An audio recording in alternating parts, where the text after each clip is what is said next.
조항입니다. 공동 내에서의 반대와 조항과는 발제에 대한 토론을 하려고 합니다.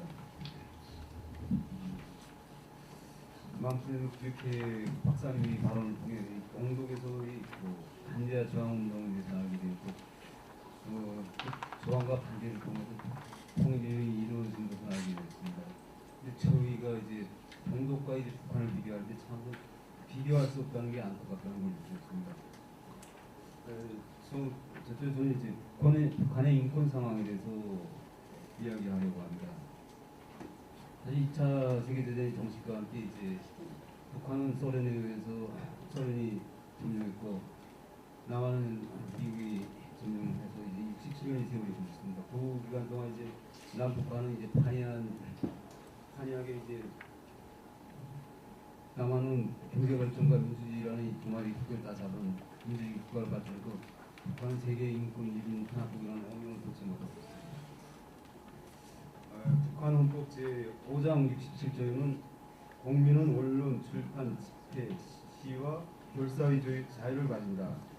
국가는 민주주의적 정당, 사회단체의 자유로운 활동 조건을 보장한다. 제68조 국민은 신앙의 자유를 가진다. 이 권리는 종교 건물을 짓거나 종교 의식 같은 것을 허용하는 것을 보장된다라고 명시되어 있습니다. 하지만 이제 북한 헌법은 내년에 이제 보여주기 위한 것이지 실질적으로 북한 주민들에게 이제 이러한 언론, 출판, 결사, 시 자유 같은 건 허용되지 않습니다. 또한 이제 신앙의 자유는 절대로 인정하지 않는 것입니다. 또 동독은 사상의 자유는 제한했지만 신앙의 자유는 인정했었습니다. 하지만 북한은 철저히 종교를 짓밟고 있습니다. 북한 내에 있는 봉수경이나 성당교는 내야벌이 창구이지 그게 신앙의 자유를 보장하는 것은 아닙니다. 이제 6.25 기존의 많은 반체제 인사들이 정치지도부에 잡혀갔고 6.25 이후에는 반정부적 여선이 있었지만 시민운동이라든가 이런 것을 한때도 되어본 적이 없는 것입니다. 이제 북한이 또 사람들이 선발을 월급에 가서 6.25 이후에 이제 여행의 자유나 이제 정보 통신 수집의 자유, 거주 이전의 자유를 철저히 제한했습니다. 이제 특이한 것은 이제 북한에서 자살도 마음대로 할 수 없다는 것입니다. 북한에서 자살을 하면 그 자살한 그 가족은 이제 반역자 집안으로 분류돼서 이제 출세나 이런 모든 면에서 제약을 받는다는 것입니다. 이러한 이제 철저하게 신분 제도로 군중을 갈라놓고 서로가 서로를 감시하게 하는 정보 정치로 주민들이 생각을 얼마매놓고 있습니다. 그러니까 이제 5.16부터 이제 김정일이 사상으로 철저히 세뇌시켜서 당가 수령을 위해서 이제 자기의 목숨을 척이와 같이 바치도록 있습니다. 참 강한 것은 이제 붉은 집에 들어가서 이제 자기 가정 재산이나 이런 돈을 꺼내오는 것이 아니라 김일성, 김정일 초상화를 꺼내오는 게 꺼내와야 용음이 된다는 것입니다. 이러한 상황이 이제 북한 주민으로 하여금 반항이나 이 정권에 대한 불만을 함부로 말할 수 있게 하는 것입니다.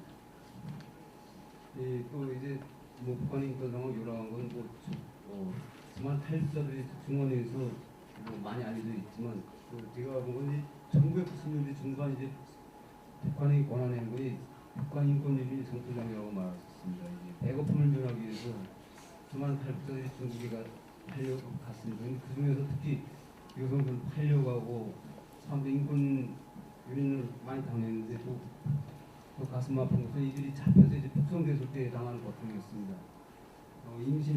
임신해가지고 한 여성들은 이제 중국 놈이 정자를 가져왔다고 해서 출산하면 그 자리에서 이제 아이를 죽이는 참 인간으로서 이제 인간의 상식으로서 이해할 수 없는 이런 천인공노한 만행이 이제 김정일 정권에 의해서 자행됐다는 것입니다. 인권이라고 말할 때 보통 언론의 자유, 정치에 참여할 권리, 사회생활의 평등한 권리 등을 자꾸 사용합니다. 하지만 인간은 무엇보다 먹고 있고 쓰고 살 수 있는 이런 조건이 보장되어야 합니다. 하지만 이제 이런 초보적인 인권도 이 북한 사회는 없다는 것입니다. 어떻게 보면 이제 세상 사람들이 상식으로는 도저히 이해할 수 없는 게 이제 북한이라고 말할 수 있습니다.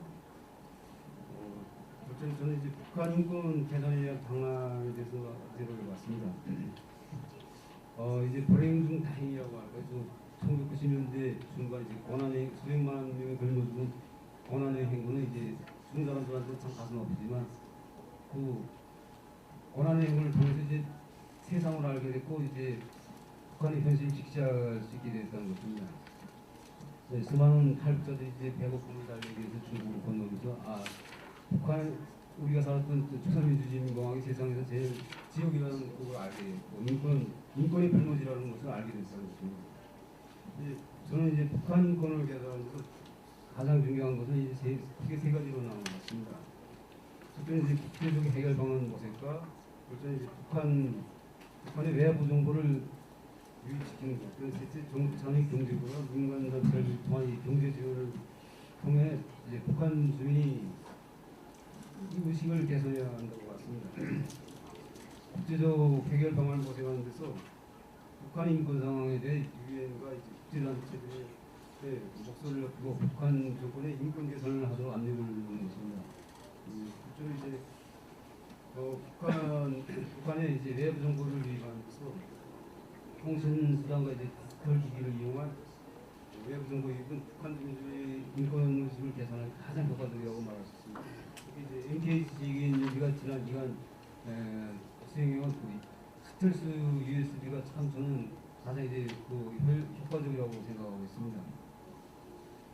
또 그밖에 이제 CD나 전단지 같은 이제 다양한 방법을 동원해서 북한 주민들에게 외부 정보를 알려주면서 그들이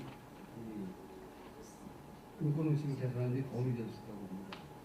또 이제 경제적 지원은 이제 북한 주민들의 의식 개선하는 데서 이제 남한의 경제를 알 수 있고 외부를 알 수 있는 가장 좋은 방법이라고 생각합니다. 해외 정책이 사실은 이제 북한 정권 유지에 도움을 주는 그런 역량이 있지만 또 북한 주민이 의식에 큰 역할을 했다고 봅니다. 때문에 이제 적절한 모니터링을 통한 이제 경제 지원은 북한 주민의 의식 변화에 도움이 된다고 생각합니다. 또 다음으로 이제 북한 인권 개선에서 중요한 역할을 하는 것은 북한 인권법 개정이라고 생각합니다. 북한 인권법이야말로 이제 북한 주민들에게 희망을 줄 수 있었고 정권에는 주민을 상대로 악행을 못하게 하는 재정 정치 역할을 할 수 있다는 겁니다. 마지막으로 북한 인권 개선을 위해 남한 주민이 의식 변화를 유도해야 한다고 생각합니다. 이제 북한에 대한 잘못된 정권의 침묵 활동을 한다고 또 지나치게 북한을 적대시하는 것은 이제 북한 인권 개선이나 북한에 도움이 되지 않는다고 저는 보았습니다. 이상 발언을 마치겠습니다.